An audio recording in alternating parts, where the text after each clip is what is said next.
नमस्कार दोस्तों, स्वागत है आप सभी का मेरे चैनल में। दोस्तों, उत्तराखंड में जो महिला होमगार्ड्स की जो भर्ती चल रही है उसका आवेदन फॉर्म किस प्रकार से भरना है इस वीडियो में मैं आपको बताऊंगा। और इस वीडियो को पूरा ज़रूर देखना दोस्तों, क्योंकि कुछ ज़रूरी चीज़ें इस वीडियो में मैं आपको बताने वाला हूँ। और आपको बता देना चाहता हूँ मैं, अगर चैनल में नए हैं तो चैनल को ज़रूर सब्सक्राइब करना और वीडियो को लाइक करना। देखिए दोस्तों, ये कुछ इस प्रकार से 2 पेज का ये आवेदन फॉर्म है। आप अपनी स्क्रीन पे भी देख पा रहे होंगे इसको। देखिए दोस्तों, इस वीडियो के अंत में मैं आपको बताऊंगा कि इसमें जो जन्म तिथि है वो किस प्रकार से निकालनी है। देखिए, 1/7/2023 को आयु निकालनी है, तो ये किस प्रकार से किस तरीके से आप निकाल सकते हैं आसानी से, ये मैं आपको वीडियो के अंत में बताऊंगा। फिलहाल मैं आपको बता देता हूँ कि किस प्रकार से आपने इस आवेदन फार्म को भरना है। सबसे पहले आपने अपनी एक नई फ़ोटो चिपका देनी है यहाँ पे, और इस प्रकार से हस्ताक्षर करने हैं, अपने साइन करने हैं फ़ोटो के ऊपर। ध्यान देना कि साइन जो है आपके चेहरे पे ना जाए, चेहरे से नीचे इस प्रकार से आपने साइन करने हैं। थोड़ा सा कागज़ पे, थोड़ा सा इस प्रकार से फ़ोटो पे साइन कर लेना आप। देखिए, उसके बाद सबसे ऊपर देख लीजिए, सबसे ऊपर क्या लिखा हुआ है, अनुक्रमांक लिखा हुआ है, और आगे लिखा हुआ है केवल कार्यालय प्रयोग हेतु। फिर आगे लिखा हुआ है भर्ती केंद्र का नाम। देखिए दोस्तों, ये जो चीज़ें हैं ये कार्यालय प्रयोग हेतु ये ऑफिस के द्वारा भरी जाएंगी। वहाँ ऑफिशियल जो उनके डिपार्टमेंट के लोग हैं वो लोग इसको भरेंगे। नंबर 1 देखिए, अभ्यर्थी का नाम। अभ्यर्थी का नाम देखिए, हिंदी में आपने नाम लिखना है, अपना नाम लिखेंगे आप। मैंने अभी यहाँ पे छोड़ रखा है इसको वीडियो बनाने के लिए। नाम दोस्तों हिंदी में लिखना है ऊपर, और उसके नीचे अंग्रेजी में लिखना है नाम को। देखिए दोस्तों, नाम आप कैपिटल लेटर में भी लिख सकते हैं इंग्लिश में, और स्मॉल लेटर में भी लिख सकते हैं, कोई दिक्कत नहीं है, जैसे आप चाहें वैसे लिख सकते हैं नाम को। उसके बाद या तो आपने अपने पिता का नाम लिखना है, या फिर जो मैरिड हैं वो अपने पति का नाम यहाँ पे लिख सकती हैं। हिंदी में लिखेंगी और नीचे अंग्रेजी में लिखेंगे उसी को, ठीक है। उसके बाद यहाँ पे लिखा हुआ है, देखिए, प्लाटून का नाम जिसके लिए अभ्यर्थी आवेदन कर रही हो। दोस्तों, आप अपने स्क्रीन पे एक विज्ञप्ति देख रहे होंगे, ये पिथौरागढ़ ज़िले की विज्ञप्ति है। इसमें आप देख रहे होंगे किस प्रकार से जानकारी, देखिए आप स्क्रीन पे देखिए, प्लाटून का नाम दिया हुआ है वहाँ पे, मैंने रेड बॉक्स भी बना रखा है वहाँ पे। देखिए, प्लाटून का नाम दे रखा है महिला प्लाटून पिथौरागढ़। तो इसी प्रकार से देखिए दोस्तों, आप जैसे चमोली के हैं तो महिला प्लाटून चमोली, अगर आप दूसरे ज़िले के हैं तो फिर महिला प्लाटून आगे अपने ज़िले का नाम इस प्रकार से आप लिख सकते हैं।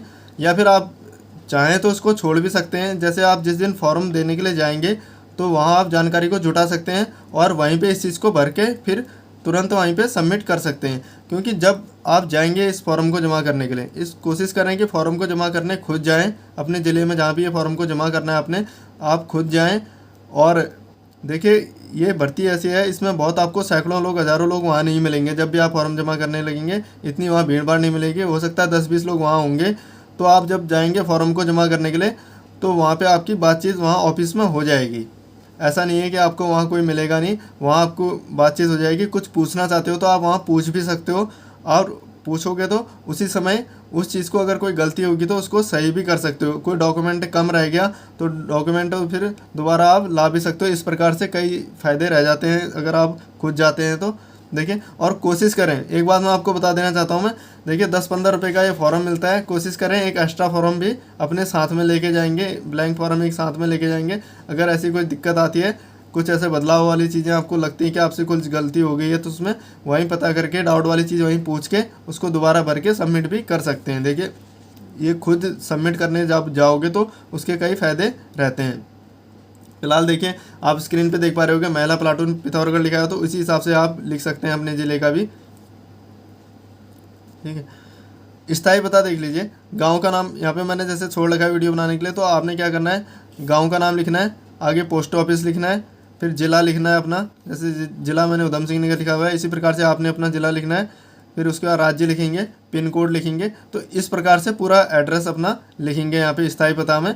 और पत्र व्यवहार का पता, देखिए जहाँ आप चाहते हैं कि आपके पत्र आए उनके द्वारा भेजे हुए, तो उस पते को यहाँ पे लिखेंगे, पत्र व्यवहार का पता।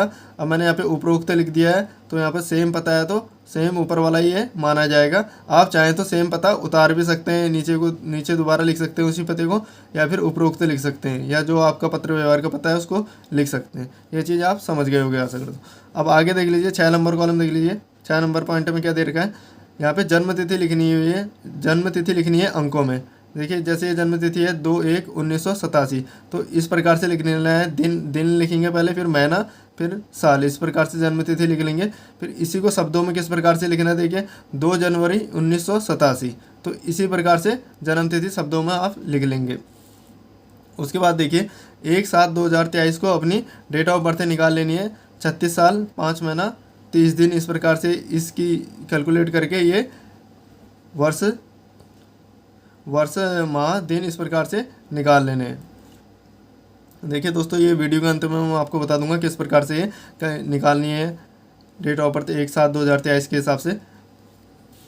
आगे नागरिकता देख लीजिए, नागरिकता भारतीय, धर्म हिंदू, जाति सामान्य, तो इस प्रकार से आपने नागरिकता, धर्म और जाति अपनी भर देनी है। जाति वाले कॉलम में आप अपनी जाति भरोगे। शैक्षिक योग्यता देख लीजिए, देखिए हाई स्कूल, जो भी जितना भी आपने पढ़ाई कर रखी है, हाई स्कूल किया तो हाई स्कूल, इंटर किया तो इंटर तक का, स्नातक किया तो स्नातक तक का, 10th 12th ग्रेजुएशन, इस प्रकार से भी आप चाहें तो लिख सकते हैं, इंग्लिश में लिखना चाहें तो।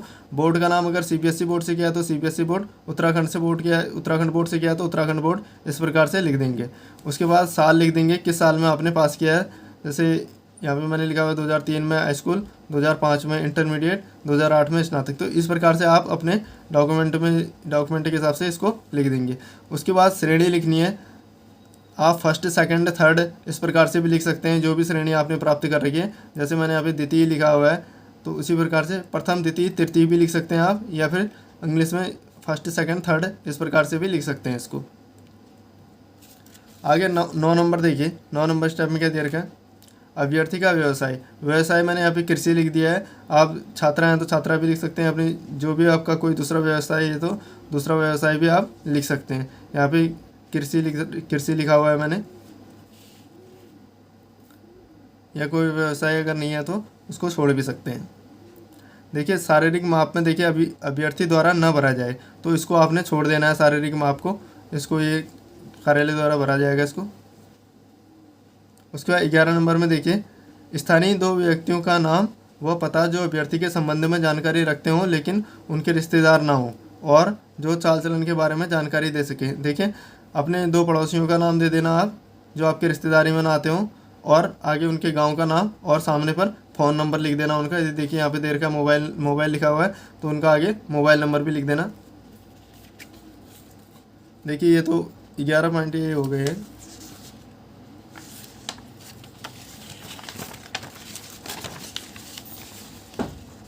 अब देखिए दोस्तों 13 नंबर पॉइंट में, अब यहाँ पर अगर आप जाति का कोई बेनिफिट ले रहे हैं, आपके पास प्रमाण पत्र हैं, जाति के प्रमाण पत्र दिखाने के लिए हैं, जैसे अनुसूचित जाति के हैं तो उसमें टिक कर देंगे, कोई अन्य पिछड़ा वर्ग वाले हैं, अन्य पिछड़े जाति के हैं तो उसमें टिक कर देंगे। आपके पास दिखाने के लिए पेपर होने चाहिए। कोई क्षैतिज आरक्षण कोई ले रहे हैं तो वे उसमें टिक कर देंगे। देखिए उसके बाद 14 नंबर देखिए यहाँ पे 14 नंबर देखिए, इसके अंदर पे दे रखा है एनसीसी का दे रखा है, ठीक है। इसके अंदर में देखिए चार स्टेप दे रखे हैं। 14 नंबर पॉइंट में देखिए 4 स्टेप दे रखे हैं, क ख ग घ, 4 स्टेप दे रखे हैं। अगर एनसीसी वाले हैं, एनएसएस वाले हैं, स्काउट गाइड हुआ, होमगार्ड विभाग के वैतनिक अवैतनिक के सदस्य हैं, अगर आपके पास पेपर भी है उनके दिखाने के लिए, तब आप उसमें टिक कर देना है आपने, नहीं तो उसको छोड़ देंगे वैसे ही। और हाई स्कूल कब किया है, इंटर, इस प्रकार से उसमें टिक कर देंगे।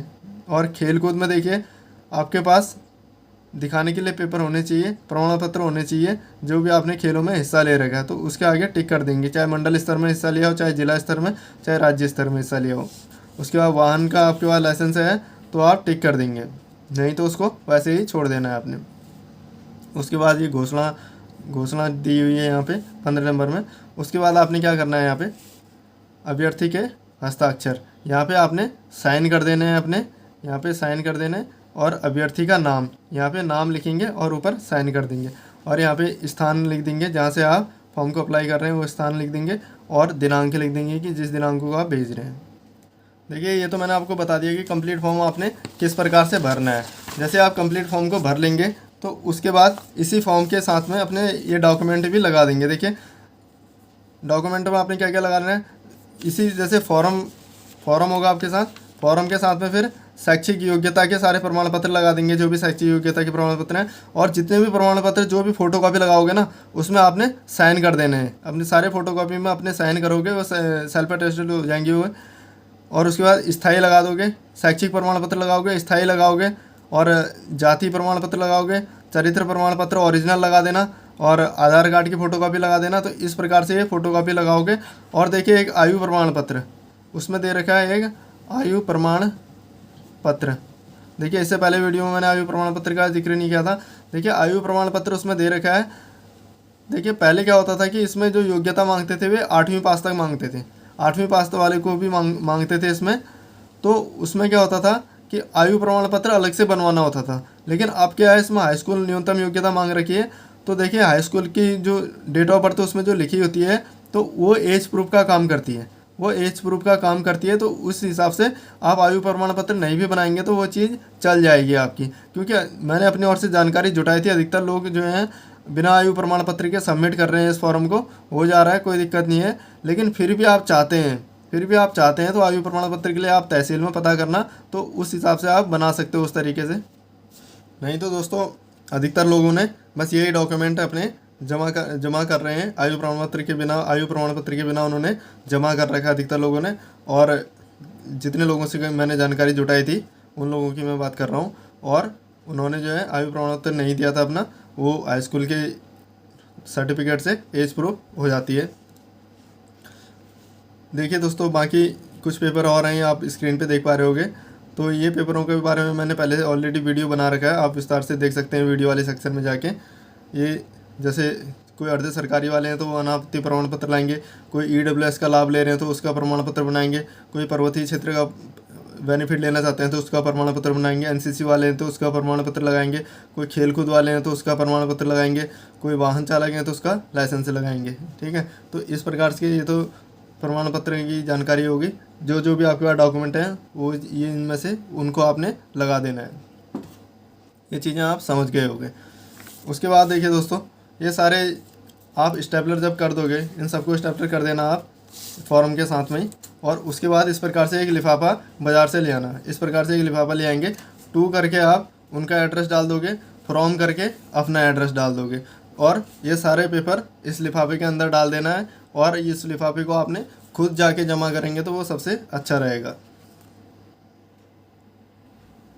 क्योंकि दोस्तों खुद जमा करने में ये फ़ायदा होता है, कोई अगर कमी रहेगी, डॉक्यूमेंट में कोई कमी रहेगी या फॉर्म में कोई गलती होगी तो आप वहीं सुधार कर सकते हैं, आप वहाँ जाके पूछ भी सकते हैं ये सब चीज़ें। देखिए दोस्तों जो भी मेन चीज़ें थी वो मैंने बता दी हैं इस फॉर्म को भरने से जुड़ी हुई। अब आप चाहें तो आप बंद कर सकते हैं इस वीडियो को देखना, और अगर आप जन्म तिथि का देखना चाहते हैं कि जन्म तिथि किस प्रकार से निकालना है आपको, तो अब जन्म तिथि मैं आपको दिखाता हूँ निकाल के कि किस प्रकार से 1 जुलाई 2023 को आयु किस प्रकार से निकाल सकते हैं आप लोग।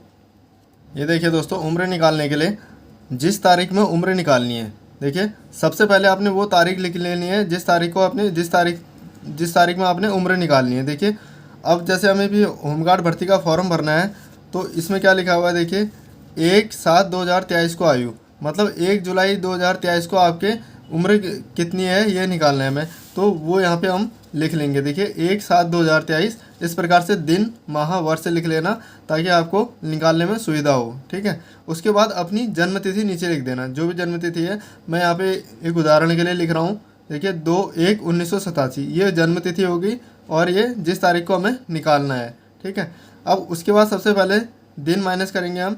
अब दिन घटाने के लिए देखिए नीचे 2 है ऊपर 1 है, तो 1 में से 2 नहीं घटेगा तो ये हासिल लेगा। हासिल कितना लेगा, ये जैसे जुलाई का महीना है, ये अब महीना जुलाई का है, ये 7वां महीना जुलाई का है और ये जुलाई जाता है 31 को, तो ये पूरा 31 के 31 दिन देगा, मतलब 1 महीना पूरा देगा। ठीक है, तो ये 1 महीना पूरा देगा तो 31 दिन देगा यहाँ पे, तो 31 दिन और एक ये 32 दिन हो जाएंगे यहाँ पे। 32 दिन में से हम 2 जब घटाएंगे तो हमारा कितना बचेगा, यहाँ पे 30 दिन बचेगा। ठीक है, इसको 32 दिन हो जाएंगे तो 2 दिन घटाएंगे तो 30 दिन हो जाएगा। अब ये चीज़ समझ रहे होंगे। अब यहाँ पे हमारा क्या रहेगा, 6 रह जाएगा, क्योंकि 1 इसने हासिल दे दिया तो यहाँ पे 6 रह जाएगा। अगर यहाँ पर भी घटने वाली स्थिति नहीं आती, अगर इसको भी हासिल की ज़रूरत पड़ती तो फिर ये 12 के 12 महीने लेता।